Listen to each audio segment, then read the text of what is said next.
Hey, this is Subspace Transmissions. I'm Tyler. And I'm Cam. Cam, let's talk about the Mirror Universe. Of course, we have Despite Yourself, the latest episode of Star Trek Discovery. And spoiler alert, we do go on a little adventure to the Mirror Universe. Cam, do you like taking these little jaunts through the Mirror Universe? It depends on the series, I suppose. I mean, some have been more successful than others. DS9 was a little rocky with the Mirror Universe sometimes. Although we did get the Intendant. We'll get to that later. Okay. But, I thought this episode was fantastic. I thought it was just a total blast. And it was, in keeping with the really good Mirror Universe episodes of the past. So why don't we tackle it? We'll go back and forth our top 3 Mirror Universe moments, not just from Despite Yourself, but through the entire franchise altogether. But I am going to start with Despite Yourself. Captain Killy.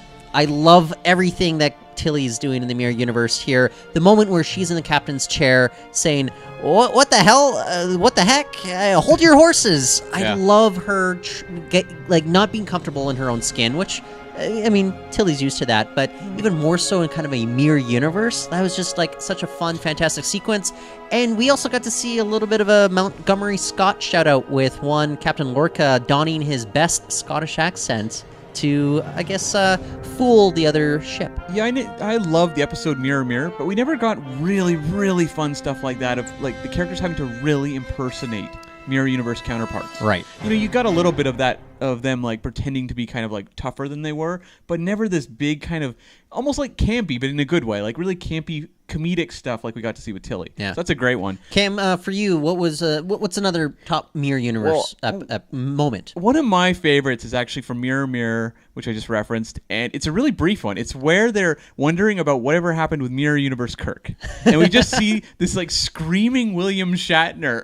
It's just like barbarian Mirror Universe Kirk. It's just this like comedic punchline moment, and I think it's just amazing. I love it so much. If we're on that episode, I'll throw out my top moment from that. But do you remember that first big battle in the corridor? Yeah. I think it just really shows you how dangerous that universe is as well. And we eventually see it, with how they treat the Ionians in this universe versus the others. But that to me just shows kind of the brutality of that particular universe. But Mirror Mirror, there's a reason why it still works as a template throughout all of Star Trek. Cam, what's another top 3 moment for you? The Intendant Kira is amazing on every conceivable level that I can possibly think of.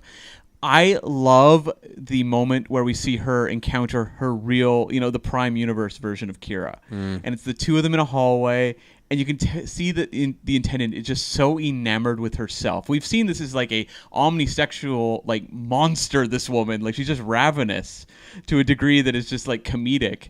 And when she sees herself, you can see she's finally found what she's looking for.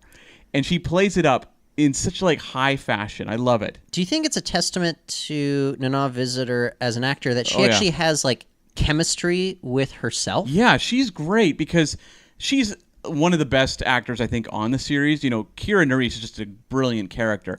But to see, Kira Nerys matching wits with the Intendant Kira is just like the best of both worlds, Tyler. I like that reference there.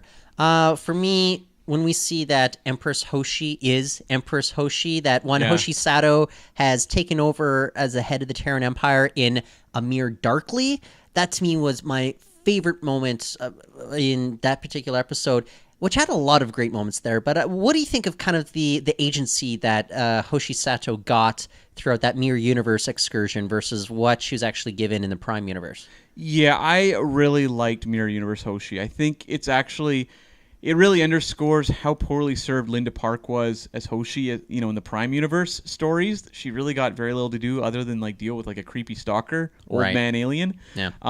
But we got to see... and she got to search for pineapple cake for Reed. That too. Yeah. That's in her best moments, I think.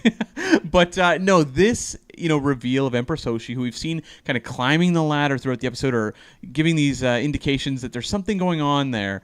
When she takes the throne at the end of that episode, it is just awesome. Yeah. And I would totally watch a spin-off of Empress Hoshi. Well, Cam, we do have a little bit of a mystery on our hands here with the identity of the current emperor of the Terran Empire. Do you think, I don't know, maybe Hoshi is in a cryogenic chamber? Do you think maybe we're going to see a familiar face reappear on Star Trek Discovery? In my perfect world, Empress Hoshi is still there. Okay. But I think it's a familiar face from Discovery. And I think if you search your souls, you'll figure out who it is. Do we not want to spell it out for anybody? I don't think we want to just throw it out there, do we? Well, why not? Sure. We don't read spoilers, but I think Cam and I, we were both discussing this, and I think there's a good possibility that one Michelle Yeoh will be making a return to the series as one Empress Georgiou. Yeah. I'm down for this, Cam. Yeah. Would it be exciting to see Michelle Yeoh in such a role that I think has a lot of potential to really go well with what Burnham's going through in this mirror universe, too? I do, because Georgiou as a character, I think, worked. She served her function well. But I never felt like Michelle Yeoh got to really have fun. And I think have her as the Empress, we get to see Michelle Yeoh just really cut loose, do something we haven't really seen her do. Like, she's so often cast in movies in kind of these, I don't know, more serious, reserved roles. I would love to see her just camp it up and go nuts. Wait, you said she didn't get to have fun. She gave a telescope away to Burnham. I don't know about you, man. She needs better than that. So, I think I would like to see Michelle Yeoh just swing for the fences. Okay. Overall, why don't we just talk a little bit about the Lorca Burnham adventure? Do you think this has potential with the Shenzhou versus the ISS Discovery? I just wonder what the different crews are going to be doing, because we do have a big chunk of the Discovery cast either incapacitated or not allowed to serve on a Terran Empire ship. Yeah. It looks as if more of the action is going to be happening on the Shenzhou versus the Discovery. What do you think about the potential for, I don't know, some fun storytelling there? You think it's going to be set mostly on the Shenzhou? I feel like it's going to be hopping back and forth, and we've also got to tie in the Rebellion characters, like, where is Saru? Where is Arium? So I feel like we may have like 3 stories going on here. I don't know, because think about it. We just have Burnham, we've got Lorca, and we've got Tyler. They're all on the Shenzhou, so that leaves us with Paul Stamets, who's in a bed.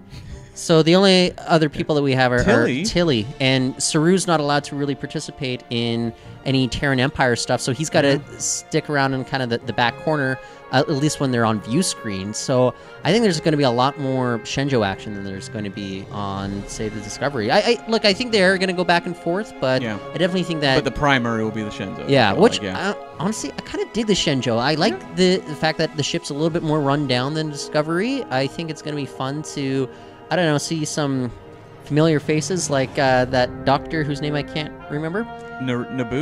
Narube or something? Something like that. Sure. And let's be honest, that Shenzhou set has to pay for itself. That's true.